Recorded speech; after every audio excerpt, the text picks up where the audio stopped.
I wait for the message from Noah before he tells me that we're live. Yeah, that's a smart move. Virtue. I'm pretty sure that we are, but we're gonna pretend. I'm just gonna wave. There's also a chat option, so There is. Ah. There it is. Now we're live. Hi, everyone. woo! Welcome to D&D tonight's Earth Day episode. This episode is sponsored by Corporate Streams, and we'll talk about them at the end of the show. And we're doing a special episode in honor of Earth Day. Just real quick thing here. You live on the planet, so do I. We want to take care of it best we do, and that's just something about what this holiday is about. If you're looking for easy ways to celebrate, if you're able to, you can reduce the amount of plastic you buy, or cut out meat from your diet a few days a week, or examine what your how to reduce your carbon footprint in any way. Any little thing that you can do for the planet can help. So join us as we dive into this adventure today in honor of Mother Earth.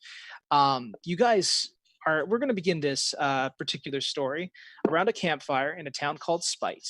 Spite is located on the planet Alexia, on the continent of Oros, and it is located in a vast wilderness called the Yonder. And I'm not just talking like some rinky-dink forest. I mean something that covers a stretch of land almost as large as the United States.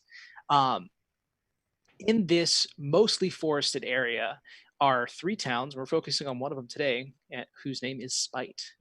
Around a campfire, a group of people stand huddled together as an older woman with 2 different color eyes, gray hair, darker skin, with tons of smile lines, and kind of walks forth and begins to talk about story. And now y'all don't remember too long now, but before this time of relative peace, Yonder used to be controlled by a kingdom. And that kingdom thought themselves fancy and tried to make themselves gods. They ascended in ancient magics and powerful technologies, the strength that would eventually turn to be their hubris. For the gods of nature saw their ambitions and looked down on them for it, and set forth the druid Aralem. Aralem then approached the king of this mighty dynasty and presented him with an ultimatum. She clears her throat and kind of like leans a little bit more on a small staff that she uses to stable herself with. Now, simply put, they told them that if they did not change their ways and stop taking the natural resources and destroying the nature around them, that nature would overtake them. And not heeding their calls, that's exactly what happened. Through ancient magics, Aralem was able to expand the forest and overtake the entire kingdom in a matter of weeks. And so for an untold time, we, the people of Spite, have been fighting monsters back from this terrible forest ever since anyone can remember.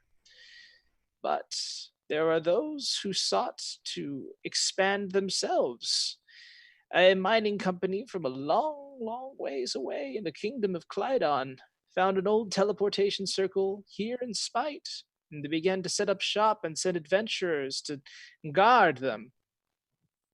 It is those adventurers that we give and owe so much today from.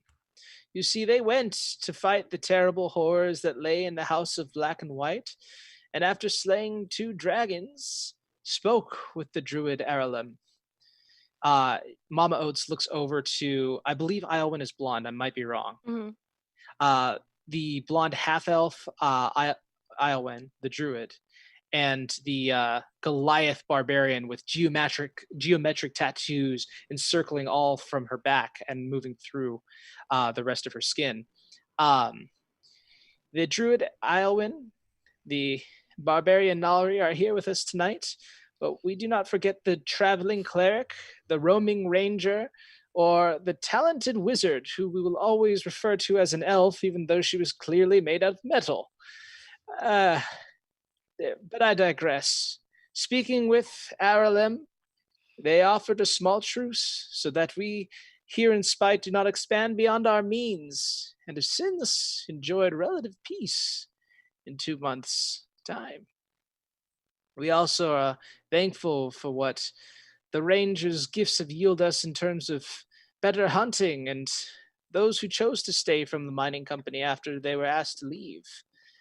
She looks over at Kiro. And Kiro, would you mind using this opportunity to kind of describe what you look like? Yes. Kiro is a wood elf, and has lived in the forest for a while, in and out of the forest. He's got dark skin, being in the sun a lot, and dark hair.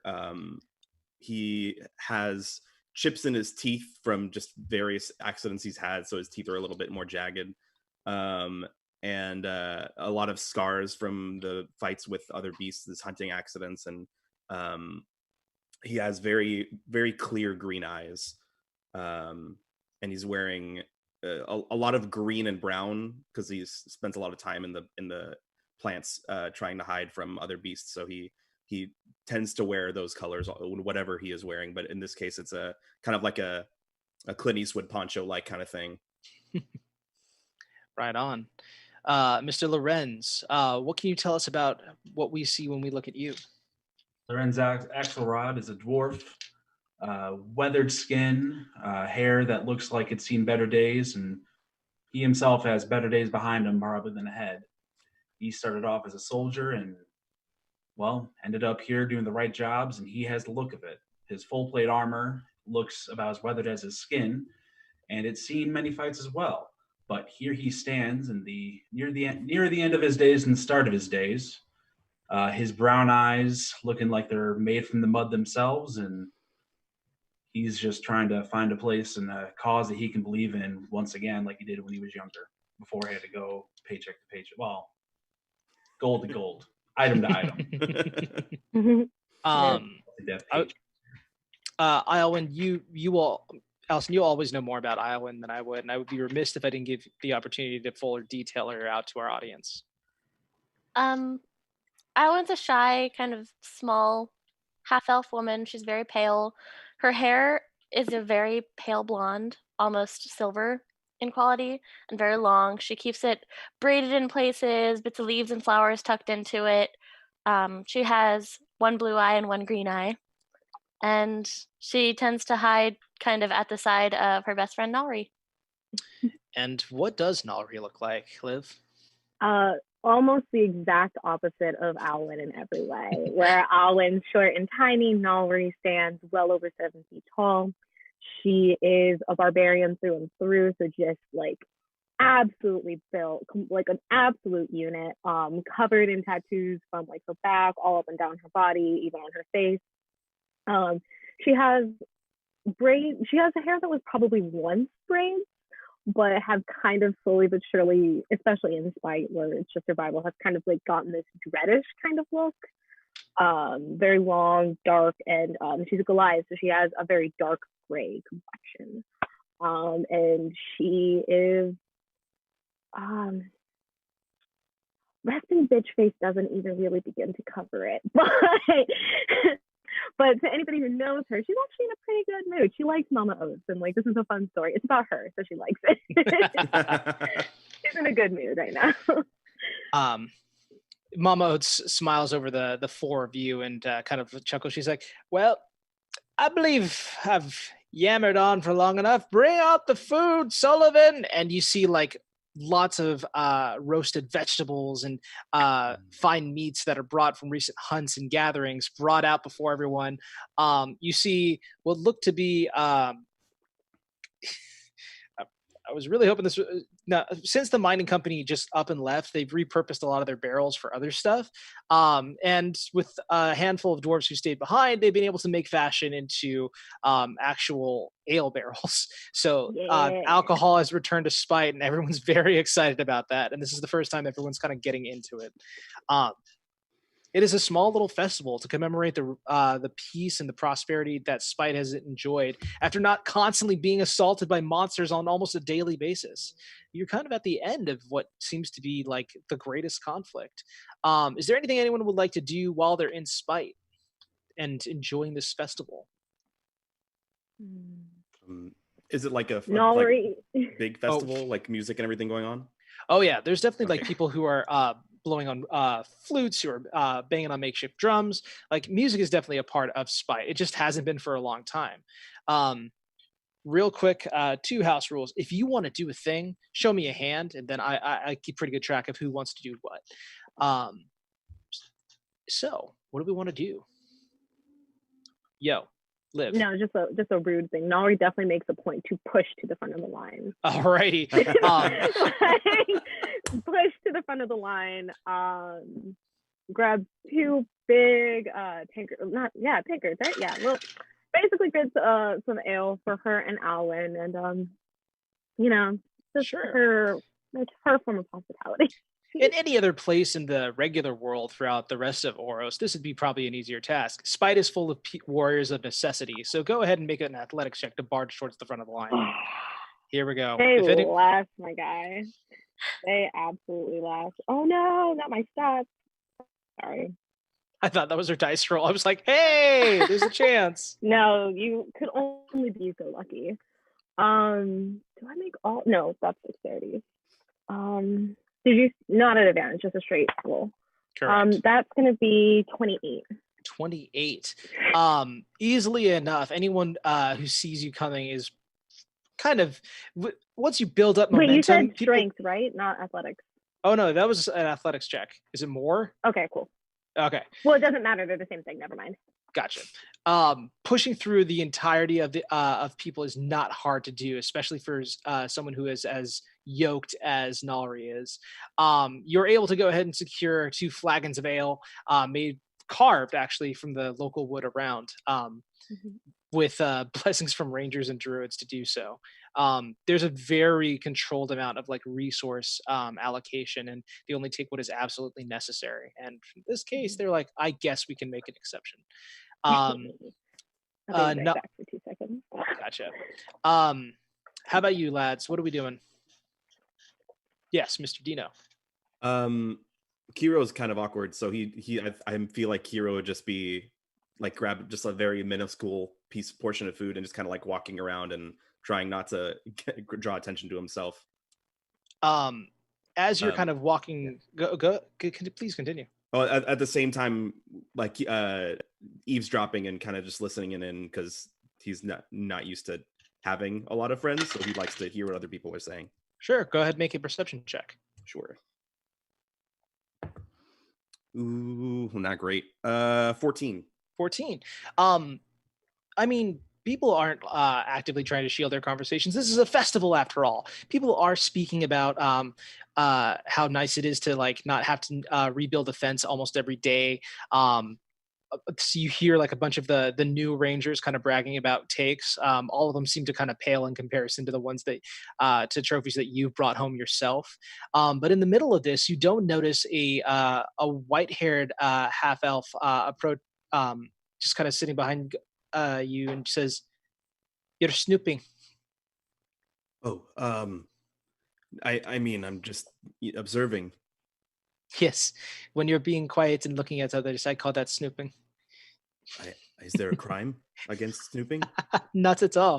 Okay. It'll help you out when you're in the jungle, as it probably already has, and points to some of the trinkets that are on your armor of recent kills and the like.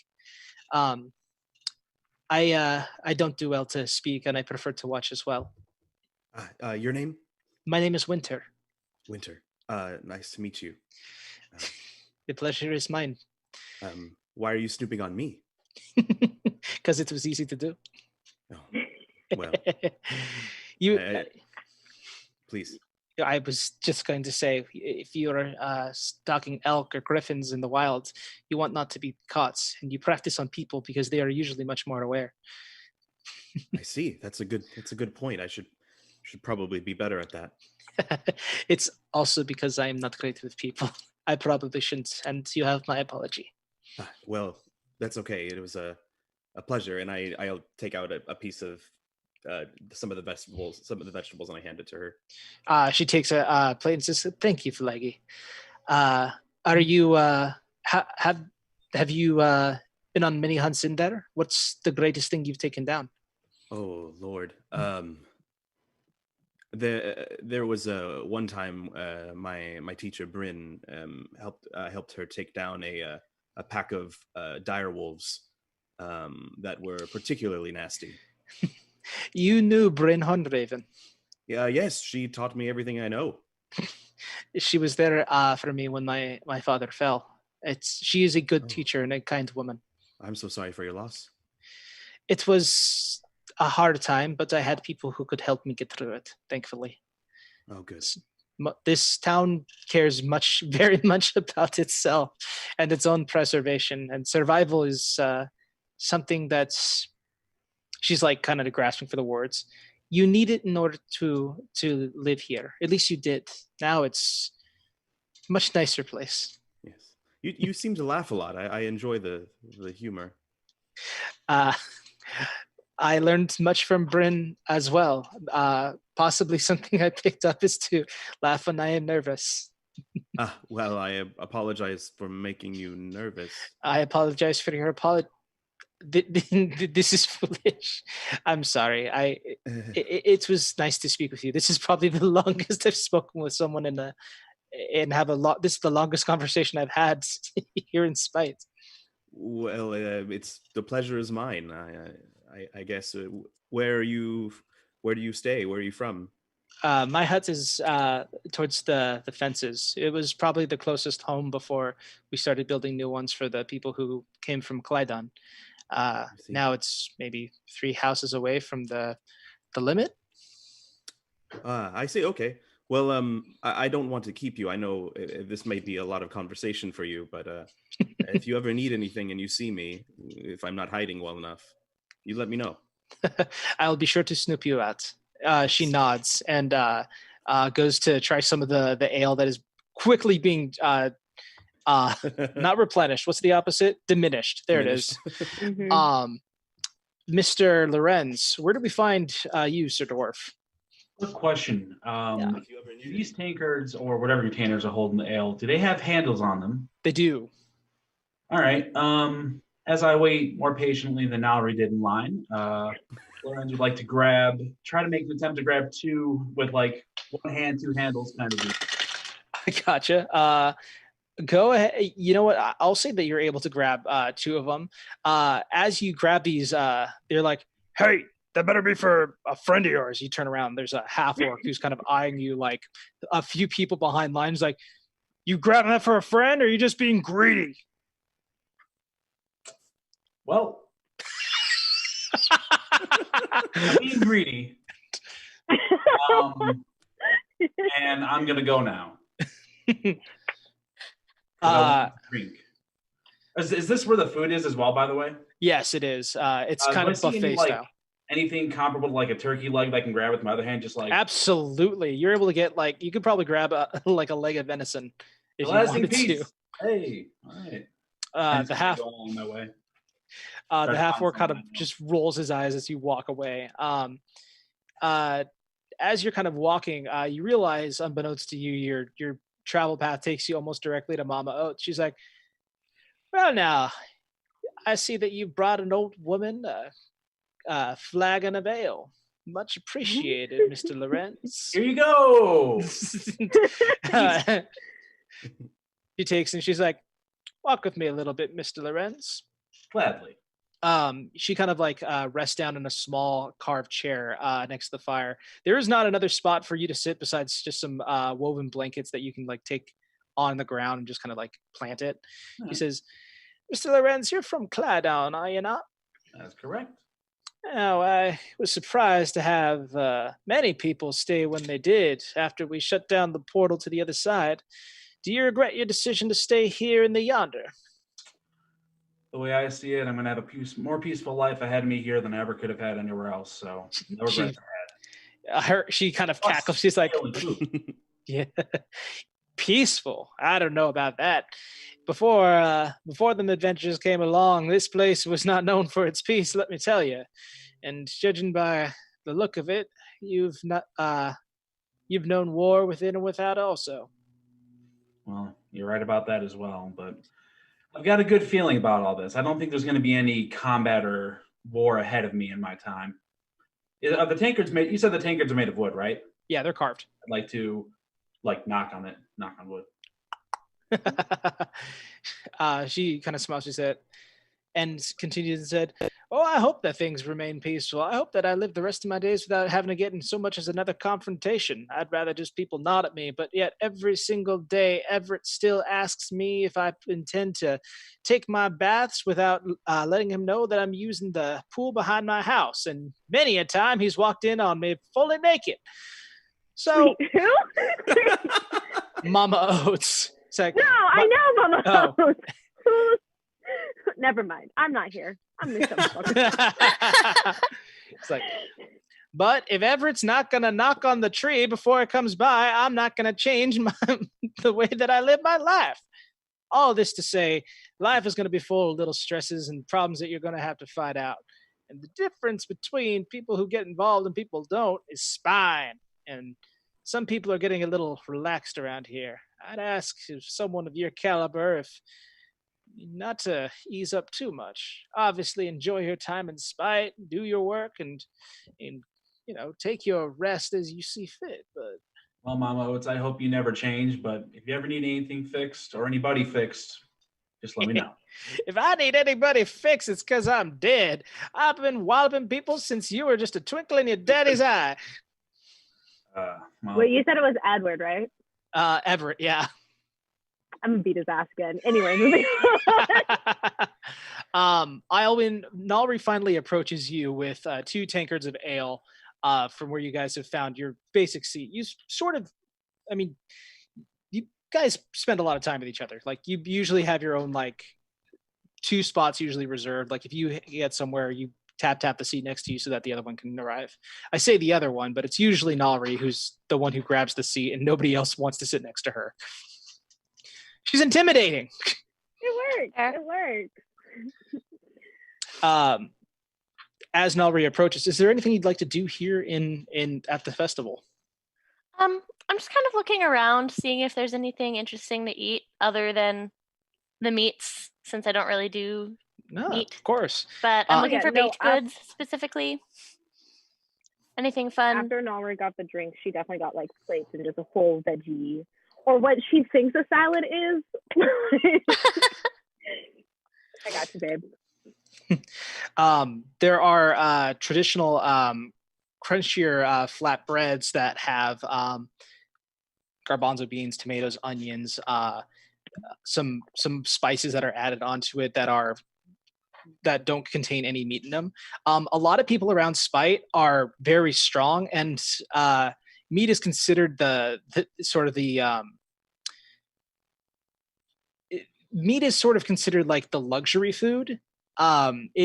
But the people who consistently eat plant-based diets are usually the stronger, healthier, leaner, faster people. So there are many warriors in Spite that benefit from that diet and strictly adhere to it. So anytime you hear someone saying that they're eating for a warrior, it means they're not having meat. So there's definitely Love a that. variety for you to have. Awesome. Yeah, I just wanted to look around for baked goods. I was going to try to find something sweet and try to find the kiddos, Winter and Tennick. I gotcha. I had almost forgotten about Tennick. Winter looks like she definitely has parents already, but yeah, I get why you say that. You can find Winter walking away from another elf who you've recognized but actually never spoken to yet. She's just kind of looking over at people. It looks like she's kind of staying in the back, kind of just observing and people watching. Tennick is playing a game called 6 Stones, where one person stands in the middle and Alan, that kid's gonna go far. That kid is gonna got a warrior spirit, and that's why I fucking like this kid. The festivities of the night continue, and people get a little bit more drunker. Pie's finally been going out, and there's just a nice contented sound from the entire village as everyone just takes a deep exhale from the recent troubles. Everything just seems in this moment to be fine. And then the sky rips open. And boom, there it is. It's as though someone actually, you know what? Let me go ahead and. Oh yeah, no, we're getting into it. I got a delivery. We're ready. Okay. It's as though someone took the cosmic fabric of the sky and ripped it. It's a loud, thunderous sound that carves across the sky in an eerie orange-red light that glows from an otherworldly hue. And out of it appears two large flaming wings off in the distance, miles away. But the explosion is seen by all. Everything looks for one moment as that this nighttime is actually daytime. It's so bright. Anyone directly looking at it would be blinded by it if they continue to hold their gaze. As these two large wings rip out, a gigantic firebird erupts from the scar and destroys a good portion of Yonder with it. And it begins flying in the direction of the Yonder. Everywhere, and with each wing flap, raining cinders and burning ash catch on the trees and forestation around, beginning a fire trail wherever this thing moves. It begins to kind of encircle. People kind of gasp and scream out and point at it and begin to run to their homes to grab anything that they can, readying themselves for the fight. Even though it is so far away, as it moves closer and closer to the village, it begins to get larger and larger and larger in size. Everyone can make a nature check or an arcana check. Okay. I'm gonna go with nature. I don't think it's gonna make much of a difference, but Nature. 15. 15. Oh wait, no, I'm proficient in nature. Yeah, I'll be. Never mind, doesn't do shit for me. I got 9. 22. 8. Okay. It is Alwyn who knows this brief whisperings and the shuddering stories of the Phoenix, an elder elemental ripped from the fire plane. And in this moment of sheer panic, it is the only thing that you can conceivably believe is what your eyes would be holding at this time. And as the Firebird approaches, as it moves throughout the jungle, it finally begins its summit. This gargantuan monstrosity passes over the village, in fact, not even stopping at the people that are here. And you just see a black cloud and then small little beats of light that grow larger and larger. Everybody make dexterity saving throws. Oh, shit. I got advantage on those. Ooh. Okay. Yeah. 18 for Kiro. Oh, 18. Thank you. Natural 20 plus 3. Brag about it. Sorry, what was that, Mike? You said you got 8? 6. 6. Also, hi, Dad. Aww. Watching. Aww, Hi, that's friends. Cool. Miles, baby, Vessels. I see you. And Jer, if you're still here. I have no one. No one would be watching. Okay. We're all here. Yeah, shout out true. to Charlotte, wherever she is, and Noah. She's looking at. Oh, she's doing Google Calendar stuff. Nothing. You're doing great. People are just like excited that their friends and family are watching the stream. Oh, this is going in the video. Okay. I'm sorry, Allison. What was your save? 14. 14. Okay. Everyone except for Nalri. And I'm sorry, one more time. What was Kiro's save? 18. Kiro and Nalri will save. The rest will go ahead and take 17 points of fire damage. No, can I get him out with my money? As these raining cinders strike the sky, they impact into the earth, and large flames kind of erupt from them, hitting nearby people and hitting some of the houses. That the entire town begins to kind of catch on fire from hut to hut. Mama Oates begins saying, "Everyone form a line to the lake behind my house." And people begin grabbing buckets and whatnot and start assembly lines to like put out fires wherever they are. What is everyone doing? I'd like to, Yes. I'd like to get at the highest vantage point I can on some building of some sort, or whatever it is, if there's a tall tree, something. Sure. If you're climbing something, there's a tall enough tree. I'd like you to make an athletics check for me. Sure. Could I use acrobatics instead? Is that possible? Athletics is fine, but I was just asking. It's just slightly better. I'll use athletics. It's fine. Alrighty.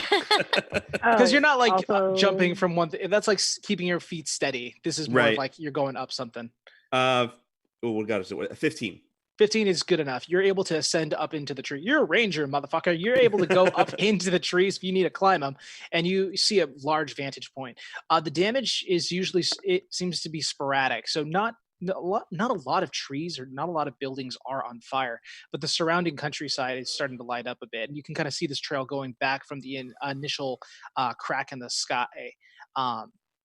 That still remains there, burning out over into the night. Islewin. I'm going to call out and tell people to move out of the way. Okay. Give them a warning, wait. and then I'm going to cast Tidal Wave to help extinguish some of the forest. Done deal. As you're doing that, Nalri? Also, hi to Steph. I forgot my one other thing. What I was gonna say was Nari's going to start because we're evacuating, so Nari's gonna start grabbing people who are a little bit more like older people, kids. Like she's strong, so she's gonna just start scooping people up and trying to book it. Alrighty. Anybody who looks like they're stragglers. Sure, I'll say that you're able to kind of pick them up and kind of move them. You can pick up a couple armfuls of people at a time and move them to the one underground structure that you guys have. It was used to be a mining encampment, so there are underground structures here, but you can move them to that entrance. You actually begin to approach. Especially if she's going to do tidal wave, so yeah. There is a gray-haired woman that you go up to, and as you go to pick her up, she's like, "Dowry, if you pick me up, I'm gonna break that hand." And Mama Oates just takes up her stick and puts it up against you. Are you gonna try and pick up Mama Oates? Oh no, she's thinking about it. I know, I am thinking about it. I think Nalri, this is the one person Nalri deeply respects. I think Nalri will back up and just, look, if you can't keep up, old woman, I'm going to pick you up. And then she runs and goes to pick somebody else up. She's like, ooh, continues moving. Mr. Lawrence. I'd like to try to help organize these people on the fly. Just come on, we need 2 lines going. You go over there. You go over there. We need everyone get all the buckets you can. Start relaying. I will allow you to make a persuasion or an intimidation check. Your choice. I mean, persuasion's nicer, but intimidation's higher. Fuck it, I'm. Yeah. Come on, hit that intimidation. Give orders. Give commands. Oh, that's 15.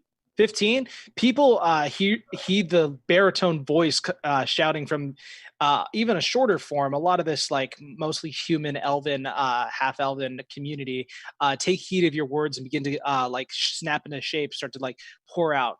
This line is away from where a large tidal wave begins to appear in front of Islewin, and as she casts this spell, she moves it over into the direction that the Firebird initially came from. As it washes over and in some cases pushes down trees, you can see the extinguished fires just moving back a ways and kind of begin sliding down the hill perpendicular to where you're at. Relative safety. A good 75% of the town with that move alone has been extinct. The fires have been extinguished. What remains are the people who are continuing to use buckets to put out fires. Kiro, from this perspective, is there anything you want to do? How far away is the Phoenix at this point? It continues its onslaught in the opposite direction. It looks like it's doing kind of a circle around. It doesn't even itself seem to have a direct path and just kind of moves in a sloping motion around this large forest. So it doesn't look like it's coming for Spite specifically? No, it doesn't even look like it was its main target. It's just kind of meandering around and setting fire to wherever it lies in its path. But you do keep an eye on it. And the town is able to extinguish a lot of the fires. Some people sadly do lose their homes because some people just had huge balls of fire just erupt their homes right when the panic all started. Others just burned down a large portion of it. But thankfully, Spite is made of tough people, and they can probably fix a lot of this damage in a short amount of time. And it's Kiro who notices something. The Firebird makes its way almost around a large portion of the Yonder. No matter how far away it goes, it is this bright ember in the sky that goes back to the original scar, but doesn't go inside of it. It goes back to the area of its initial detonation and lands. And it seems as though it stays there for a while. there are fires that are started out all over the Yonder, and who knows how long they will be burning for. Um, during this time that everyone is kind of putting together, um, kind of just readdressing the situation to house whoever lost a home, to put out any other fires before they get there, or digging trenches to kind of separate the new fire line from their homes. Uh, some people are just like looking around and kind of gazing at just the destruction. Is there anything anyone would like to do during this time? I'd like to kind of memorize where in the forest, since I know the forest pretty well, where in the forest that bird landed.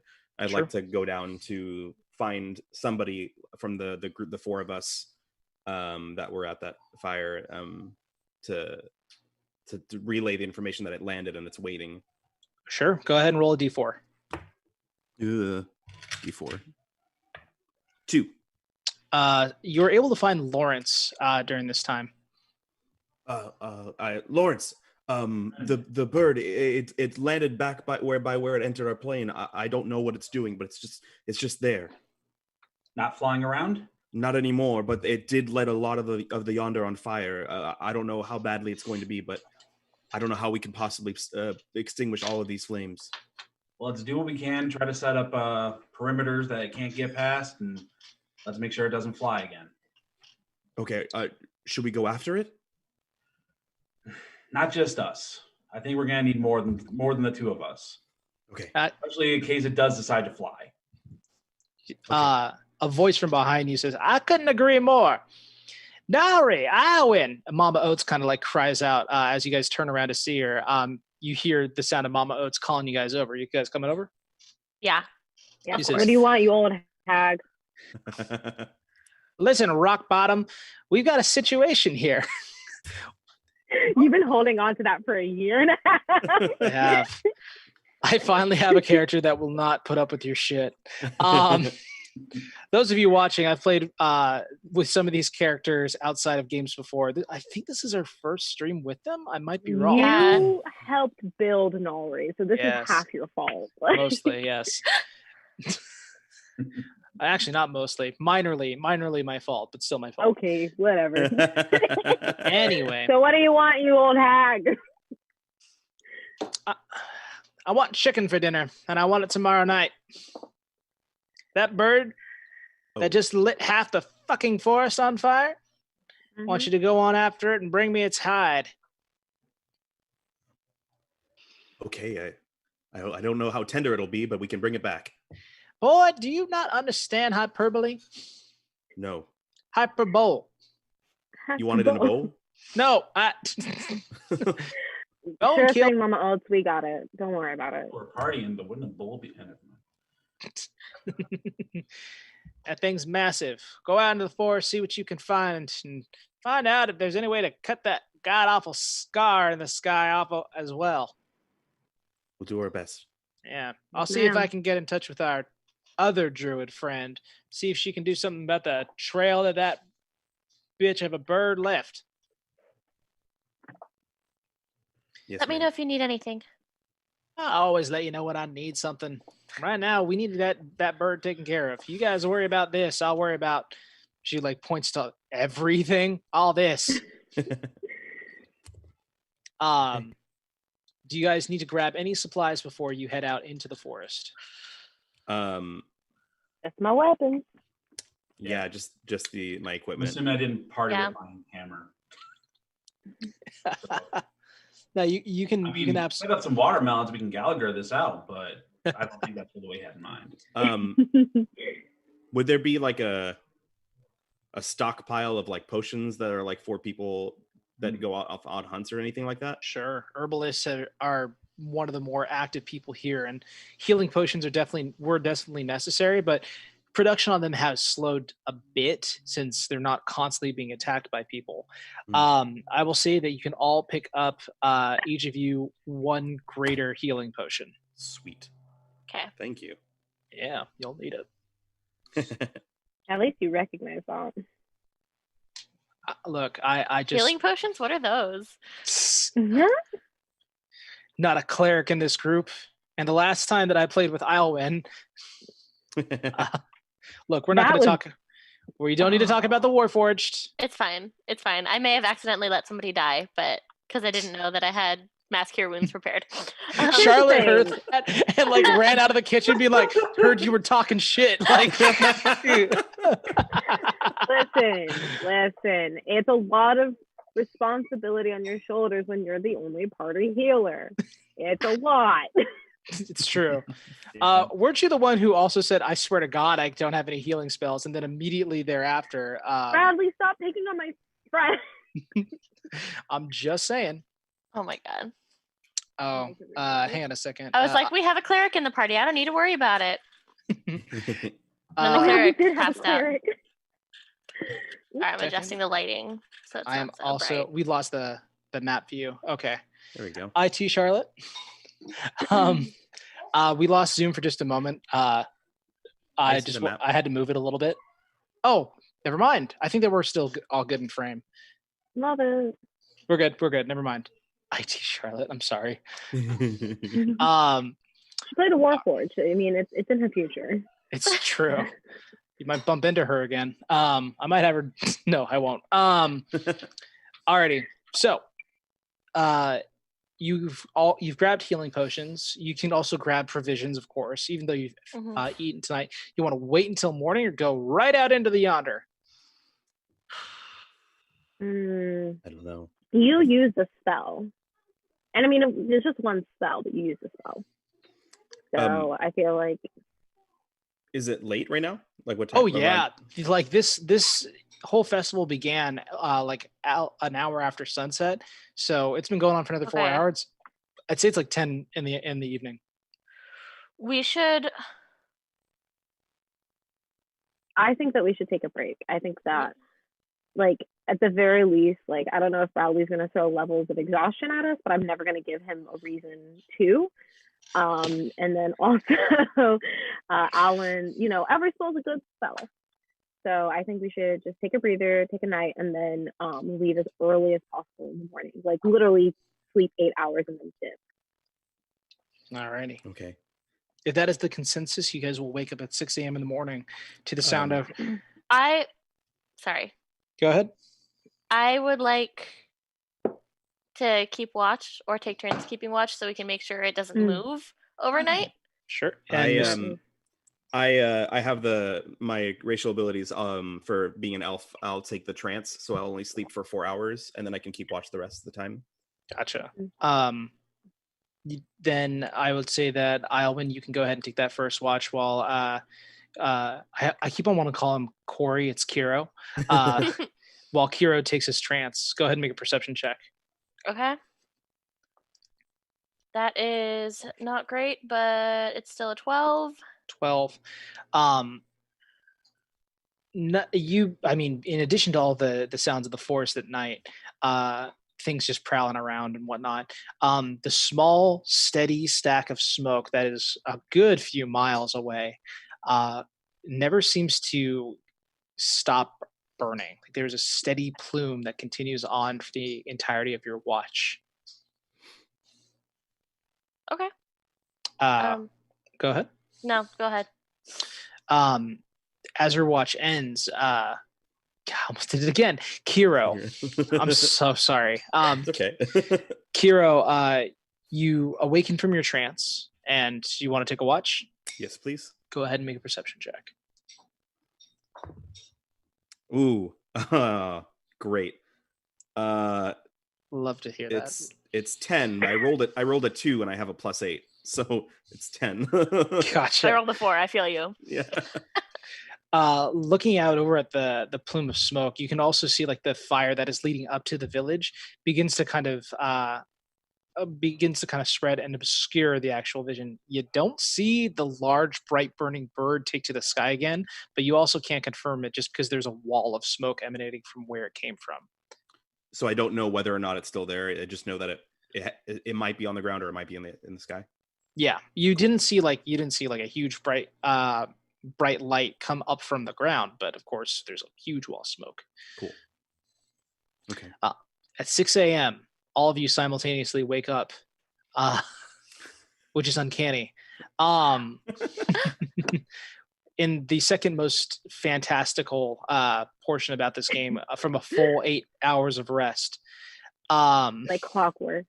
Yeah, like clockwork. Unconscious the entire time, no problem sleeping ever. I went to bed at 3 last night. Anyway, Oh my God. had lots of naps. Uh-huh. You guys, are you guys setting out on your journey, or is there still unfinished business to do in Spite?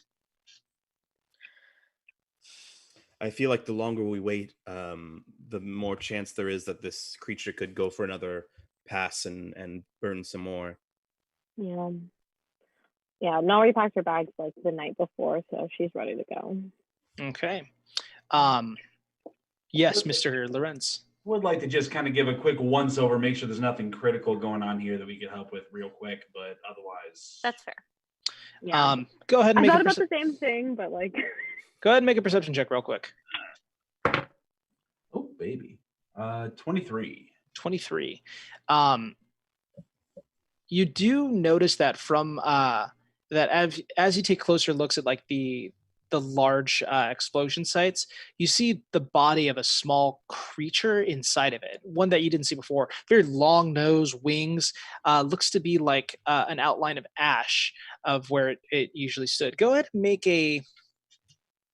go ahead and make a nature check. Nature. Hard to really pin this one down. 10. 10. You can't really identify the creature as much, and it looks like none of them are around. The other thing you get with your perception check, the ale is destroyed, as are the barrels. Bitch! Magic!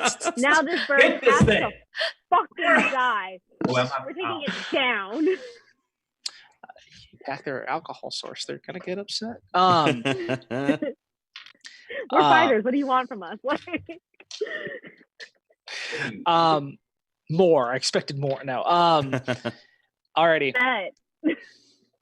So with that information, is there anything else you'd like to do in town? I'm ready to go. Yeah. I just climbed up. Past our go-to. Sorry, I'm not raising my hand. I'm being rude in my own home. I didn't even. Nari just walks past the usual suspects, like Edward, who I'm assuming married that chick, Tenix family, Winter. Just doesn't talk to them, but just does a visual. Okay, they're good, and then she's ready to go because I don't trust you. Sounds good. Tenix is dead. Yep, there it is. That's what I was expecting. There it I is. wouldn't do that to you, Liv. I don't kill kids often. I nearly did. Often. Often. Not without good reason. Anyway, all of them seem to be. Died, they were an asshole. All of them seem to be good. Tenix's house, thankfully, was not destroyed. Everett had half of his house catch on fire, so he's staying with Mama Oates, sadly, along with his new wife. Winter is the one who takes a little bit of time tracking down, and she says that she's going to go and find Bryn. If you guys aren't able to take care of it, we'll need her and that wizard that came by to take care of it. You think I can't handle this?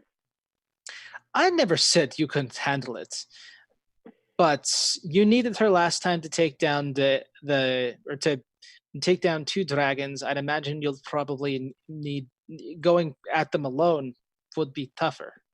Spite is stronger because that was 2 dragons. This is one hot wing chicken. Okay, listen, Winter, we'll be fine. But and all kind of awkwardly pats her on the shoulder.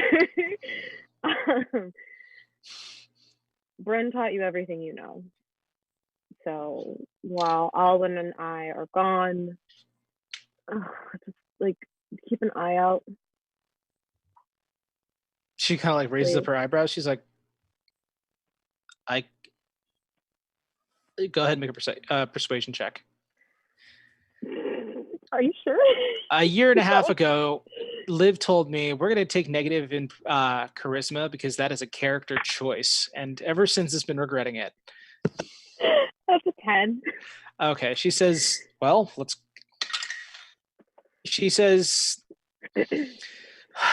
Bryn probably saw that bird from miles away. I can continue to watch over the town until she returns. After that,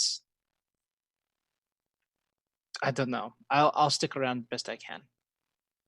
Look, kid, you gotta do your own thing. But at the very least, what you can do right now is watch Mama Oats for me, okay? I will do that as well. Although I don't think she's the one we should be watching out for. And you get my point. Just watch the whole town, you little brat. I mean, look, she points over and you see Mama Oats and Everett like in discussion, and she seems to be like berating him and like whacking him with a stick. And he's like, "Oh, I'm sorry." Yeah, she doesn't need much looking out, but I will keep the eye on all the same. Good. And then she just awkwardly leaves. Alrighty, of the four of you, Kiro and Islwyn were the ones who saw the plume of smoke and can probably make the survival check. Which of the two of you would like to helm this expedition? For you. Okay. I'm pretty good at that. I figured you would be. Is your favorite terrain the forest? It is. You may make this check with advantage. Sweet. Nice. Is that a hand raised or are you just stretching? Oh, no, I was just adjusting my light. Sorry. Now you're good. That is a dirty 20. Delightful. You had work done on that 20. Alrighty. Perfect. My group calls it a horse 20. I don't know why. I love that. That's funny. Gosh. He's mad because now we're going to use it. Yes. You know how Adam is with the freaking names like Just Insider or gosh, what? There's so many other ones. Oliver? Yeah, Oliver Closeoff is the good running of them. Gosh. There's one I'm just thinking like, how can I sneak this in eventually? There's no way I can do it where it isn't just too much. The worst part is like Allison and I spend so much time on character names for him to just turn around and be like, Just Insider. Like, so terrible. Yeah, I thought a lot about her last name too. Craven Moorhead. Gosh. So gross. That's the face that we see in each of the Tidbit Tonight videos, like of just Liv just being very disappointed but also super proud. Am I? I don't know. It's hard to read that expression. Like it seems layered almost. Anyway. Yeah, that's fair. The dirty 20 awards you with a pretty easy straight shot in the direction you're going for until you start hitting evidence of like places where. So this bird basically came from a straight path and did like a circle around all of the Yonder. It left in its wake fire and destruction, and it's easy to pick up on the from the burnt trees and ash on the ground, a pretty neat trail going forward. About 4 or 5 hours in of you guys just walking through, you begin to stop hearing the sounds of animals. It sounds like they all sort of like moved away and out of the path of this creature, and out of the way of the fire, evidently. So you guys aren't really challenged by anything. Everybody make a perception check. I'm really challenged by anything. Make a perception check. Oh, fuck. That's going to be a 14. 14? 17. Delightful. 17. Very good. 16. 16. Also very good. Mr. Kuro? Oh, 16. That was me. Oh, was gotcha. Kuro. Anyone who got above or 16 or higher notices that on one of the tree branches that extends quite a bit, you see a very large humanoid. It is wrapped up in essentially, tannish cloths and large. Gosh, I really want to. I will give advantage to the person who can tell me what the type of pants that Aladdin wears are called. Harem pants? Hammer pants. Hammer pants. I heard it first from Allison. Enjoy Parachute advantage. Harem pants. And those also accompanying like curved shoes. On its back is a large scimitar. Its face is also similarly wrapped out, but you can actually see that it has pulled down a portion of this face covering so that it can allow access to its mouth as it continues to drink heavily from a very large red bottle. He continues to like take a swig and he says, "What are you all doing here?" We're tracking the big Firebird that just scorched the forest. What are you doing? admiring my work, and like takes another swig. He says, "It's either went that way or it went that way. Can't tell you much. After I let it loose, it just kind of did its own thing." Let it loose? Hey, Yeah. Henry, you come down here. Yeah, you can bring your ass down here. Well, right I'd now. like to do that, but I'll be honest, if I'm going down there anytime soon, it's probably because I felt.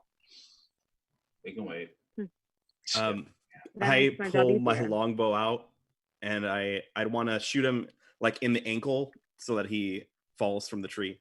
Go ahead and make an attack roll. Okay. Ooh, this is why I took this bow. I got to do math now. Hold on. Really quick, can I ready an action to like pin this dude to the ground if this is successful? Sure. Since we don't know what the roll is yet. 31. 31. You aim and strike its ankle. Go ahead and do the damage. Okay. That is 11 points of damage. Ooh, 11 points of damage. Look how they massacred my boy. You strike this large creature into its ankle, and it's like, ah! It does not fall from the tree. It kind of stays there. He's like, what was that for? We said come down here. And I said, I'm not coming down there. Unless you have more.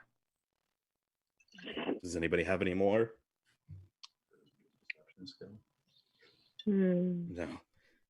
I take out another arrow and I shoot the other ankle. Go for it. I'm not going to share with him. 26. Okay, that will also hit. Go ahead and do the damage. It's even more. 12 points of damage. Trying not to kill him, just hurt him enough to fall. You hit him again in the ankle in the same spot. It's like, ah! You know, if I wasn't this drunk, that might hurt more than it does. But I'm going to warn you one last time, buddy. If you hit me, there's going to be serious consequences. Please come down. How big is this tree? It's a pretty substantial tree to hold. Like, this guy is larger than you. Oh, this guy's large. Oh, I've been trying. How large would you say he is? I would say that his condition is large. Large. Okay. This tree, though, would you say it's a giant tree? Yeah, it's pretty big. Yeah. Okay. Can I hit it with my giant slayer green axe and try to just knock the tree down?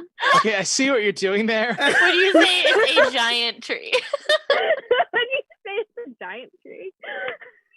Technically speaking, it would be like a nature base. You know what? Sure, it's a giant tree. Go ahead and make your attack. Can I just hit it with this axe? Can I just please hit this axe? Or hit this tree with this axe? It's a fucking axe. Like, duh. Like, hit it. It's also burnt pretty well, so you have a pretty good chance of this thing. Just. All right, you'll love to see it, folks. So that is going to be a 23 to hit. Well, that'll hit. It's not hard to hit a stationary object. It's the damage that'll make the difference if it chops down or not. Okay. Do I get 2d6s? Is my question to you.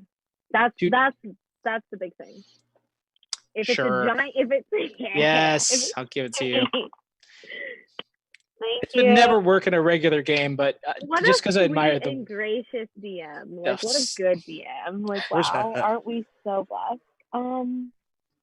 Okay, so that's gonna be 11, and then 3, so that's 14, 20 points of damage. Okay, with a single swipe of her giant slayer axe, Nalri goes over to the tree, smacks the side of it, and he's like, and embeds the entire tree, like embeds the axe in all the way up to the hilt of the axe into the tree and removes it. He's like, you know, I expected that to, and then it, he's like, whoa, falls down, and he like picks up, kind of staggering himself, just like, you knocked me down. Mm-hmm. And you broke my glass. Mm-hmm. He like sets it gently onto the ground, even though it's broken and empty of all of its contents. And he just kind of goes, all right, I warned you. Places his hands together, and a wall of fire erupts through you guys. I would like you all to make dexterity saving throws. Nalri, you can do so with advantage because of your danger sense. Mm-hmm. Fuck. Oof. Yeah. Bradley, you finally get your wish. Oh no. Did you fail on I advantage? didn't fail, but I got an 8 on advantage. On yes. Dirty 20. Okay, you're good. 18. 18. You are also good. 15. 15. You are just barely good. So the three of you, oddly enough, will save and take half damage. Now we will take the full brunt of 5d8s. Yeah, girl. Let's play D&D. It was all 4s and 1 7, so that's 19 points of fire damage. The rest of you will take half that, which will be equal to 9 points of fire damage, as a wall of fire is cast from this Ifriti. I'm like so used to playing like magic cast, like spellcasters, that I forget what it's like to have hit points. Sorry. It's all good. Alrighty, everybody, let's go ahead and roll initiative. All right. Ooh. Into it. Alrighty. Oh, that's more like it. That's what I'm fucking talking about. California.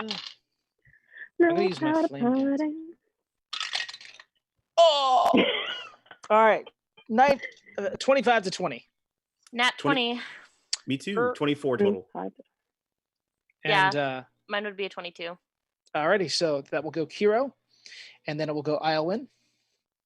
19 to 15. 19. I also got a 19. What's your dex? My dex is 16 plus 3. Okay, so then that will be Nalri. And then doesn't matter. Might as well be a fucking 1. It is. Yeah, you are the best initiative I've ever rolled with you, by the way, Bradley. What's up? 15. That's by far the best initiative I've ever had with you. Oh, that's right. You play a barbarian in the other one. All right, and then Lawrence brings up the end. So we're gonna do this. Your dice is the corresponding part of where you are.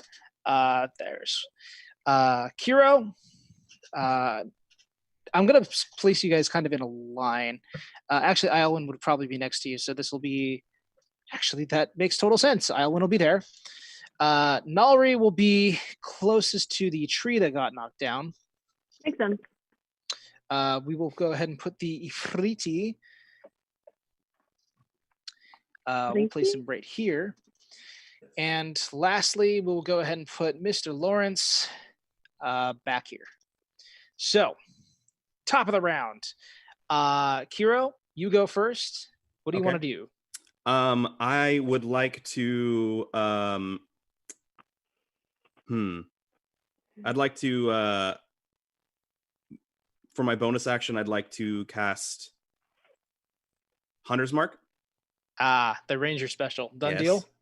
And then I want to run kind of behind the tree for cover. That's to the one there, yeah.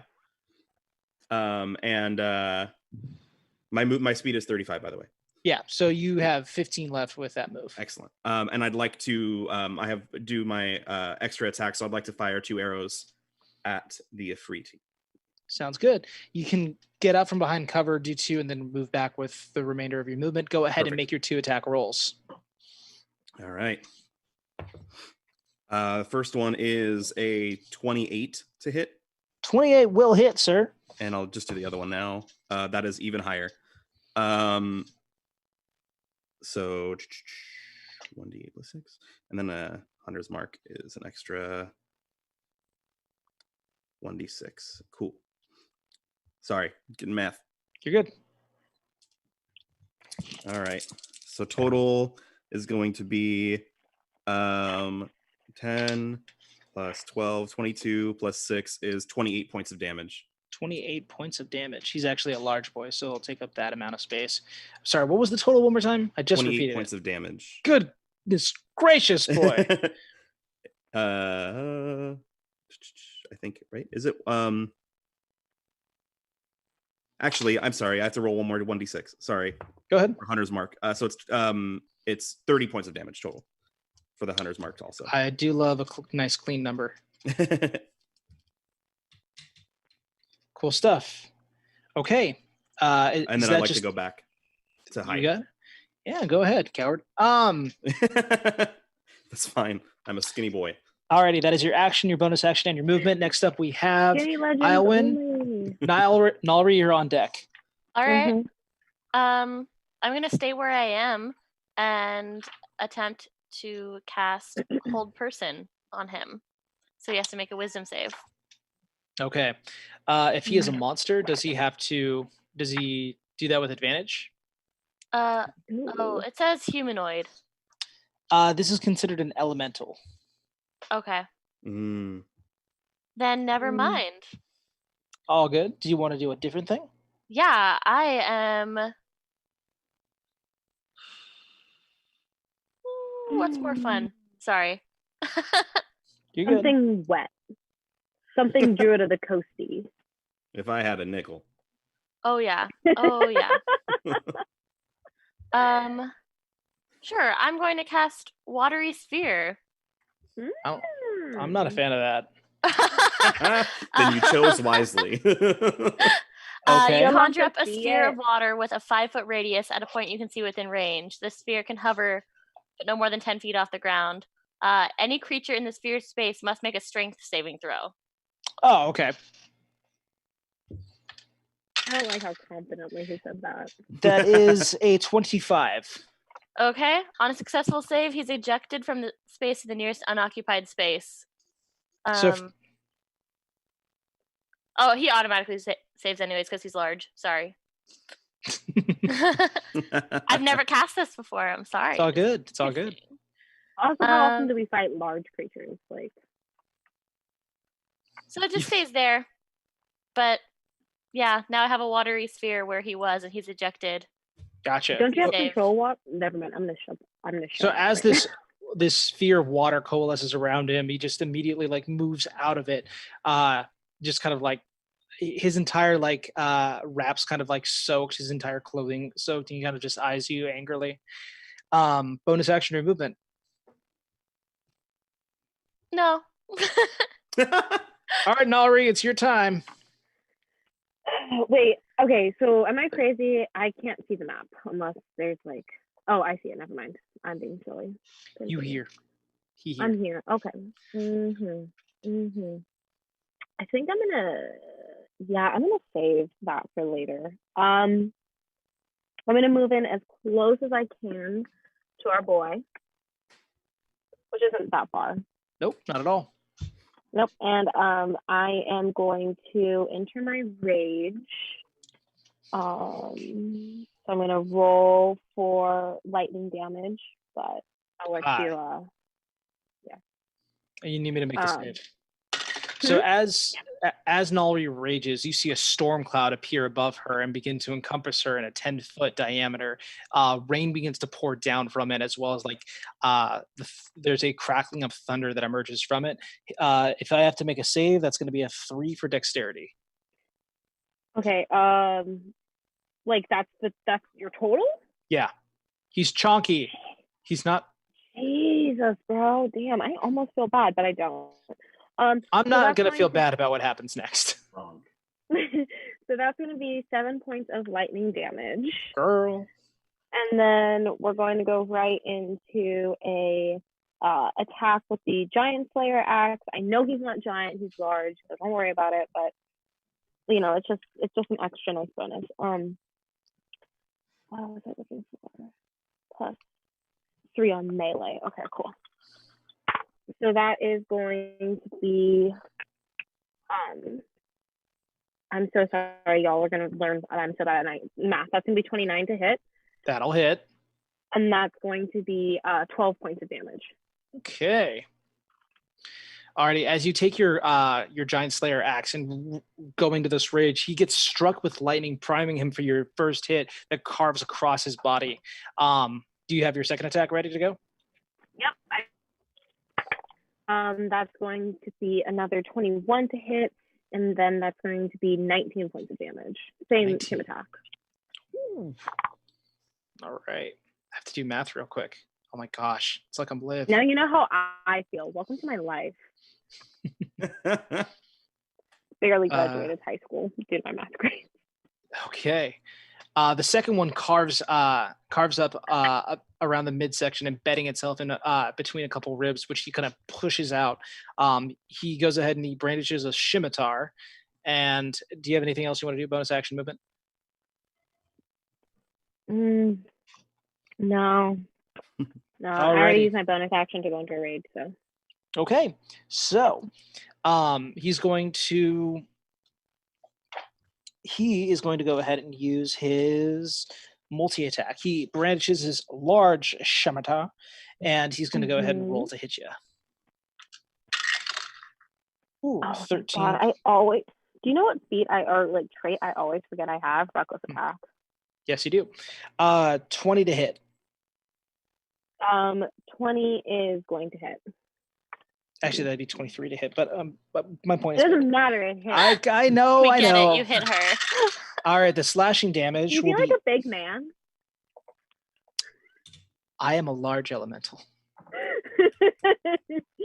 That is 13 points of slashing damage reduced to 6 points. Wait, reduced? Oh yeah, because I'm raging. Duh. Girl, I know your stuff better than you know it. But then you will take an additional. You'll take an additional 6 points of fire damage. I do not know if you have resistance to that. No, that's not what I have resistance to. So total of however many points I said. Yeah, I got you. Don't worry. So that for the first attack, so he trades that blow with you, and he's going to go ahead and raise up a scimitar and do it again. 25. I'm going to go ahead and roll damage. Mm-hmm. So the slashing damage will be equal to 7 plus 6 again, which will equal out to 13, reduced down to 6 for slashing. The fire damage will be 3. 3. Okay, wait, what? So it's 3, and then what was the other thing? 3 and 6 for the slashing damage total. Like I've already reduced it for you.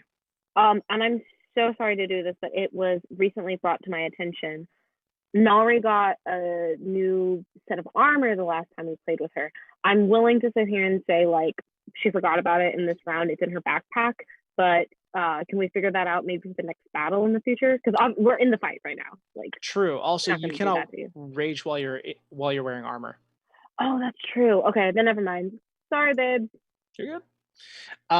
He's going to go ahead and use his movement to go 5, 10, 15, 20. So he maneuvers around you and closer to Lorenz, which is his turn. Lorenz, what would you like to do?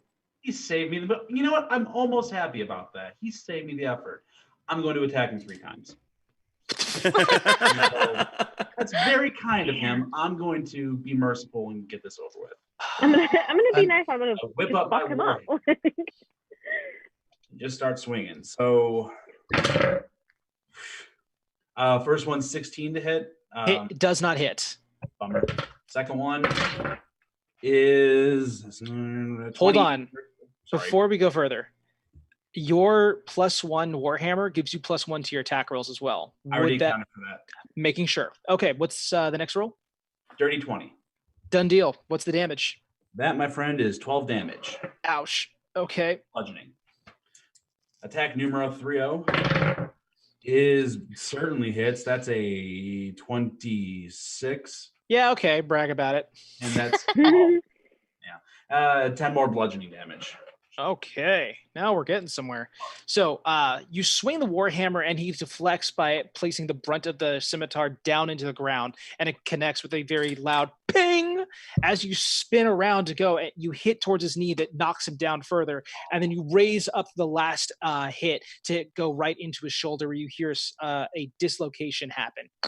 As it kind of like, as he kind of lays there, he just places it back in and grins and bears it, just angry. You can see in his eyes dancing like flames themselves. He does it. Shit. Oh God. You're fucked. No, that is action. You have a bonus action. I hope to God that you do not use action surge because I will literally shit myself.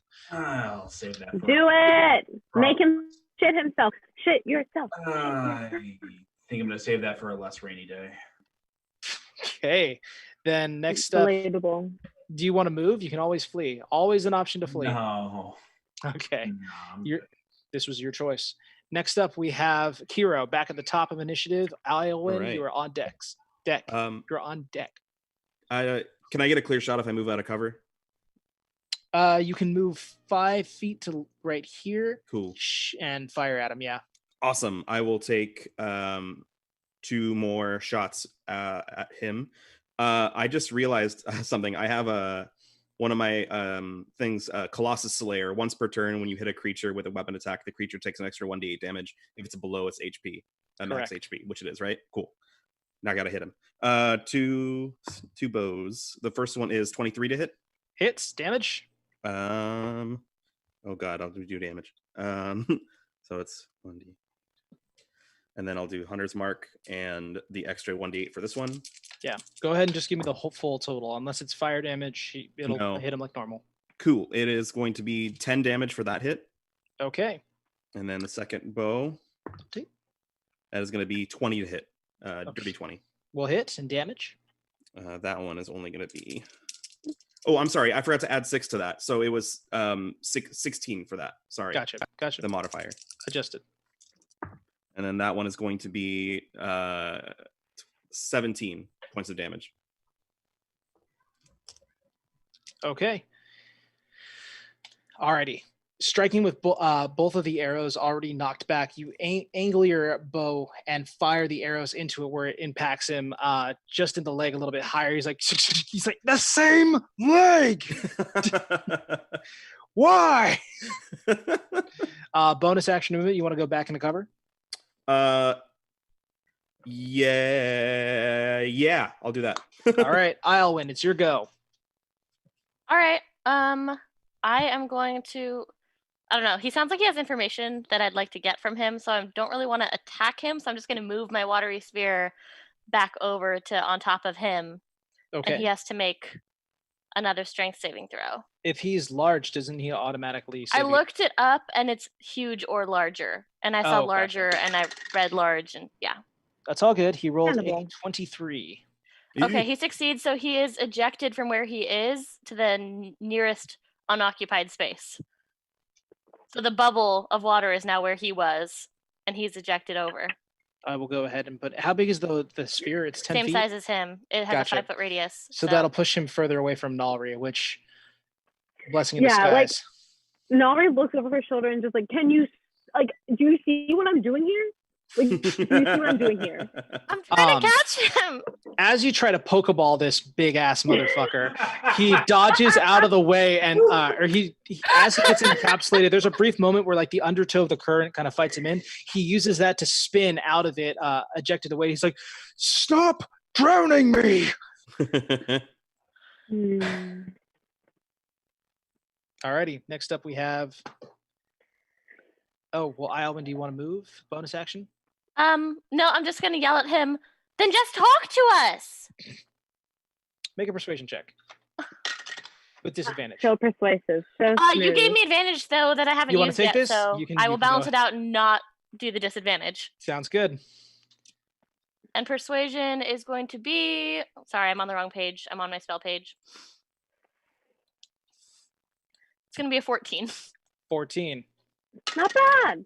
Strong 14. He's like, then stop hitting me. That's the end of the turn. Okay, we've reached impasse. If you guys want, we can go ahead and go through and see if anyone wants to keep on trying to hit him, then combat will resume. But on deck next up is Nalri. Nalri, do you want to hit or do you want to be diplomatic? Oh no. Oh god. Can I? Can't I get advantage because Alan opened the discussion and she's so charming. Look at her, she's so tiny and cute and pretty. I'm gonna say no. He's still like He's waiting for people to drop their weapons or spells so that you guys can talk. If you show aggression, you will not get advantage. But you also have reckless attack, so it doesn't matter. No, it does matter because if I don't attack, I drop my rage. Oh, you get the negative Attack the tree. It's all up to you, man. It's true. It's true. If a barbarian does not keep attacking in a round, they lose their rage. Oh, God. Attack a tree. Attack. Yeah, no, he cuts down. Kind of goes against the spirit of You earth. have like 18 rages at this level. You can just throw it away if you wanted to. No, I'm like a hoarder with my resources though. Yeah. No. Yeah. Okay. Here's what we're gonna do. We're gonna go intimidation. Okay. Okay. All right. Here's what we're gonna do. So Nalri, so her intimidation is like what, 9? Yeah. No, it's 8. No. I'm just gonna say it's 9. So Nalri's going to like whack her axe into a tree. Okay. Not an attack. Just not an attack. Just like a strong move, and just you can either talk to the elf or you can fuck with me. Go ahead and make an intimidation check. You can use advantage because you were getting advantage on strength checks, and technically speaking, we've house ruled that your barbarian can take intimidation as strength. And I thought it was like I knew exactly what she was going to go for the moment that she... Yeah. 23. Okay. Pretty good. For his turn of combat, he does not strike anyone, but you do see him like ready a small flame in his hand just in case.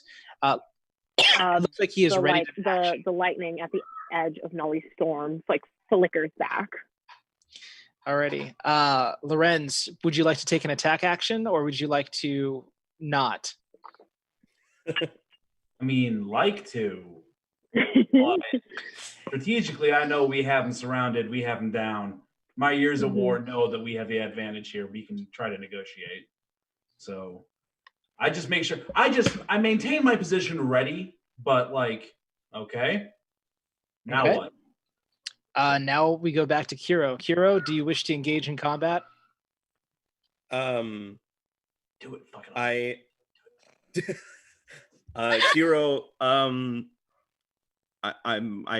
I saw everything that's happening. There's no reason why Kiro would shoot again.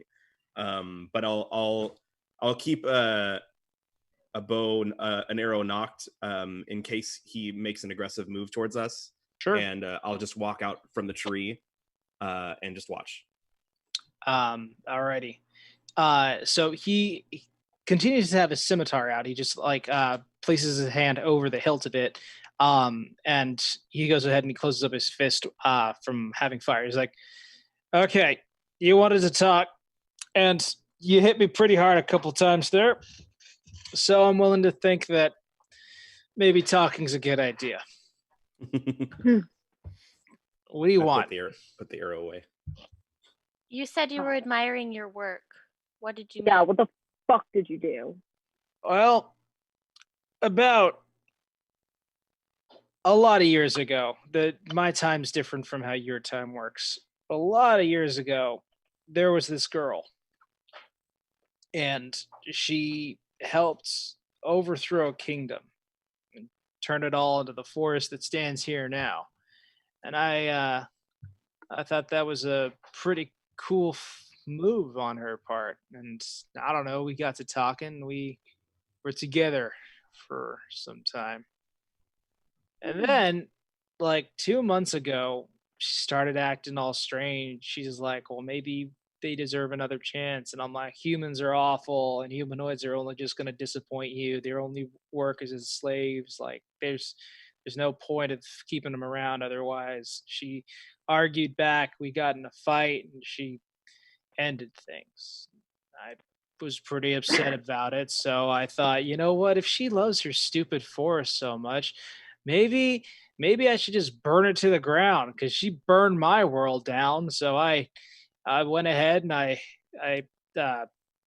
irritated a phoenix and I had it cut a hole through the plains and No, it's not destroying planet Earth because he's a simp. No. He's like, in retrospect, that might not been such a great move. Now that I'm sobering up. Look, I was a little. I've been drinking. Okay, listen, man. I get it. You fall in love with a girl, she leaves you. It's rough. But are you kidding me right now? Look, I mean, I was pretty well in. And, I mean, I saw the phoenix, and I was like, let's pull on its feathers and see if it gets angry. And it did. And I'm like, oh, what would be a good place to put all this? The place where I recently got my heart broken. So I just sort of dumped it here. But that thing is going to just burn everything. It's supposedly the wisest creature in the plane of fire, but it is super dumb. It'll just keep on going, and it has no. Okay, I'm starting to rethink this. This might have been a bad idea. So how do we stop it? Well, it's a fast creature that burns anything that's nearby it. You have to go to its ash nest. It will usually just roam the countryside and burn everything around, but until it's done a certain radius, it always returns to one area where it makes its nest. You guys are probably on your way there. But it won't consider you a threat, really, unless it sees something that it can burn. Erlen used to talk about these seeds that the dryads would hang out with, called life seeds. Apparently, if you plant one, some big ass tree grows. If you put one of those in the middle of its ash nest, it's going to be pretty pissed about it and home right back in. So if it does take flight, it'll circle around back to take care of that shit for sure. Guarantee it. And also get you close enough to hit the thing. It being a winged feller and all. So, well, what about the big hole in the sky you made? How do we close that up? That's a good question. Wow. Well, look, if this thing is injured down to a reasonable, if it's hurt, then I can push this thing back where it came up. And when I get on the other side, I'll just sew it back up. That'll be fine. Those are the magic words, man. Look, this is embarrassing, but I think it's probably because pathetic. Watch it, Missy. He gives you this real. I'm not afraid of some little fucking idiot who had their heart broken and now wants to destroy somebody else's home. Bitch, I got nothing to lose. I go down, I just go back home. You go down, you stay down.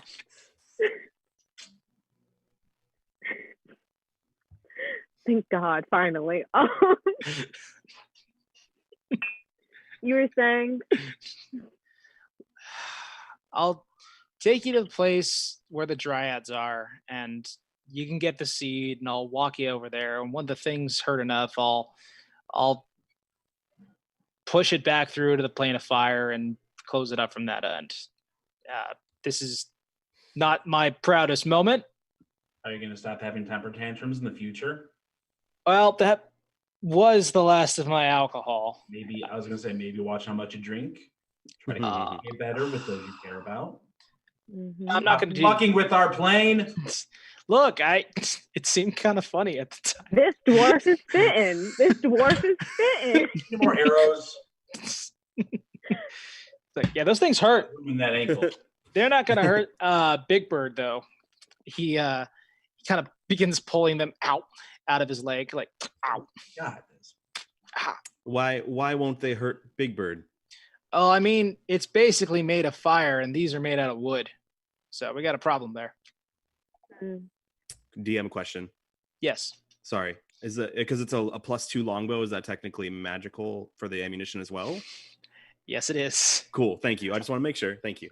I did not know that fact before. I didn't register that fact. So forget that part of the conversation happened. They'll probably strike into the creature. Okay. My bad. Thank you. No, that's okay.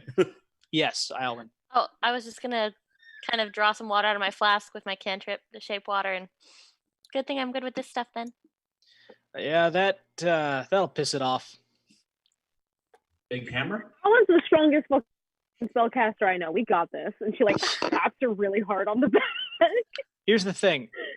Me and the buddies, we should probably keep walking. And he like picks up his scimitar and kind of staggers a bit as he does so, and he like puts it behind his back. He's like, listen, I you don't fight these things often. Like, they're elder elementals. They've been around since like dawn of time, sort of thing. Which means that when they fly by you, you got to be real quick on the draw to hit them, because if they move away from you, you don't get a lot of options to hit back. It's just going to circle around and keep harming you until eventually one of you drop. I'll think of the other stuff that I know about it, but let's go to the Dryads and see if they'll give us one of their life seeds. They are not going to be happy to see me, so I'll take you to the entrance and you guys go ahead and talk. Sounds good. He leads you deeper into the forest. You learn that his name is Arilax. Arilax, the biggest simp in the world. Fuck you. No, What did you expect? Sorry, what's his name again? Arilax. Arylax. Stop calling him a simp. I don't know what it means. A simp is like when like primarily a dude, but like ideally like anybody who cries over somebody who never gave them the like time of day. He was in a relationship with them, like. Okay, but here's the thing: a breakup, we get it. Sending a elder elemental to completely destroy a plane, that's simp behavior. Yeah, he's lawful evil. He can justify it. Okay, well that's the evil coming in. That's like the weirdest alignment, man. We don't have to talk. We don't have time to unpack all of that. He's kind of walking through. He's like, so I'm guessing you guys are probably the ones where that Firebird hit. Are you the guys from Erlen was talking about some humans that are like, yeah, they're all right. That's you, ain't it? Well, not human, but close enough, yeah. I mean, we're used to it. Look, I know humans and I know tieflings, and that's usually all we really have in the plane of fire. So. Oh well, I'm a half elf, so I guess half human. So you were kind of right. I will say kind of right. Nari like leans into the student like, listen, man, if there's one thing you need to know about this plane, it's that you never look somebody that's like an elf in the eye. You just don't do it. Yeah? Don't do it. No. What happens? I just need to know if this is like what? You don't want to know. I looked at her a couple times, I think, in the eye. No. Should I be worried? No. You should be. What is that going to happen? Like, is someone going to make a deception check? Well, make a persuasion check, because you kind of believe this. I 100% believe this. This is not a lie. This is Nari's, like, one tree. Owen hears her and kind of rolls her eyes. Persuasion still negative. What was it? 12? 5. 5. He's like, I don't feel any different. I mean, it's not about your heart, it's about your head. It's okay. It's because I'm only half elf. And then I look over at him. It's like, oh. Are you full over half elf? He looks over at the dwarves. He's like, should I worry about dwarves? And dwarves safe? Different reasons. Dwarves are cool. They're barely tall enough to look you in the eye anyway. They're fine. That's what he says. He's like, all right. As a short man, I'm offended. Someone portraying a short man, I'm offended. Listen, I love all short kings. Okay, I love you all. You eventually reach a part of the forest that is a grove that almost is weaved together, a small little archway.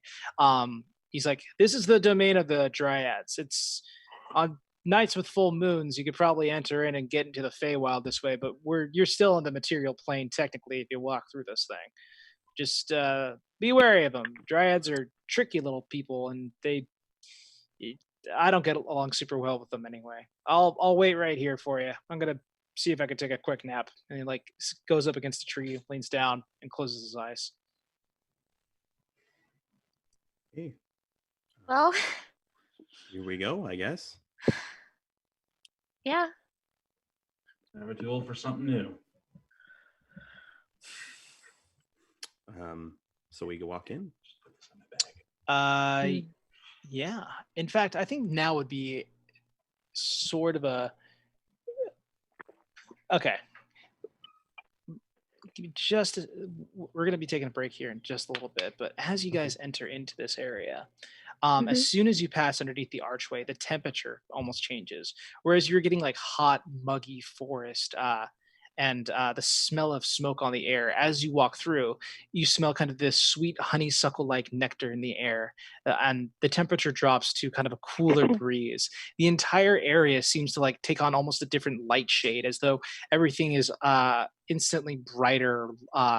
As though someone literally went to the sections where it's like choose the lightest symbol on a video game and you just max it out anyway. There is a stream and there are several different colors of butterflies flying around and landing on different flowers that are kind of all around here. In this small little sanctuary, you see grass tall, almost as tall as the trees that kind of creates this enclosure of this area. And you can swear each of you hear the sound of a small childish chuckle. I look around to see if I find where it's coming from. Girl, you go ahead and make me a perception check. Perception checks all around? Oh yeah, I'll go ahead and give it to everyone. Oh gosh. Not great. 15. Wow. 15, okay. 5. 5. 12. 12. 9, natural 9. 1. Natural 1? It is Kiro that is able to spot the small deviation of the bark of a tree. For a moment looks almost seamlessly as though it is just made of wood, but upon like a double take, you're like, wait, what? Wait a second, and you see a yellow eye quickly close shut. I like kind of motion to the rest of the group and point in the direction of what I saw, because Kiro's not great at talking. But I point over. It's like, it's over there. There's something on the tree. Bark. No, it's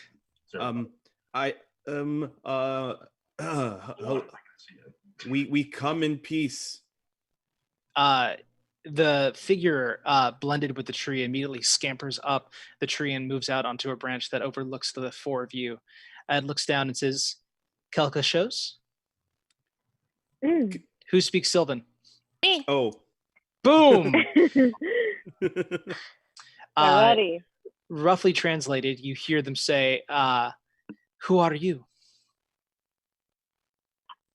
I look over to Aelwyn. Hello. I'm Aelwyn. Aelwyn. Yes. And who is your friends? We seek... This is Kiro and Lorenz and Nari. We seek to protect the forest. There's a brief, like, kind of, and says, the forest thrives here. It is a place of peace. The forest is saved. Here, yes, but not in our forest. It's hurting. It's burning. I see. You see now a better figure. Like as she kind of moves up from this branch, you see long hair that almost looks like a bunch of fall leaves that are intertwined together as they kind of go over one side of her shoulder, and bright yellow eyes with small slits kind of staring back at you. Her entire body, a mix of this greenish brown, almost oaken texture that encompasses her entirety. She looks down and says, what has happened? Is it the humanoids that have burnt the forest? No, we're trying to protect it. It's an elemental. It's a fire spirit, a thunderbird, phoenix, whatever you call it.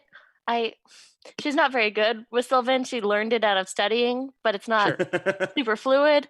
So she's like trying to say all these words and see which one catches. Hola, como estas? From the bushes in the pool, two other dryads begin to emerge and walk out. One of them male, the other female, the one that comes out of the pond, and begin to approach the party.